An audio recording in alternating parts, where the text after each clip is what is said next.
অনেক অসাধু ব্যবসায়ী আছে রমজান আসলে নিত্য প্রয়োজনীয় পণ্যের মূল্য বৃদ্ধি করে দেয়। এরকম আছে না নাই?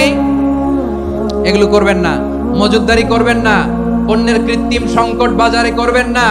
আপনি লাখ টাকা কামায়া ভাবছেন যে রোজাদারদের কষ্ট দিয়ে ধনী হবেন, এমন রোগ আল্লাহ আপনারে দিবে, কোটি টাকা দিয়েও আপনি হাসপাতালের বিল পরিশোধ করার ক্ষমতা আপনার হবে না। খবরদার। শেষ বয়সে দেখবেন কি কষ্ট আপনার হয়। আপনি রোজাদারদের কষ্ট দিয়েছেন, আল্লাহ আপনার সুখে রাখবে? আল্লাহর দোহাই লাগে আমার ব্যবসায়ী ভাইরা এটা করবেন না। আরব বিশ্বে আমরা দেখেছি, আরব বিশ্বের ব্যবসায়ীরা সারা বছরে ব্যবসা করে, রমজানে ভর্তুকি দেয়। আর আমার দেশের কিছু অসাধু ব্যবসায়ী রমজানে গলাকাটা ব্যবসা করে আর সারা বছর সইটার উপর দিয়ে চলে। চিল্লায় বলেন ঠিক কিনা? করবেন না, এটা করবেন না।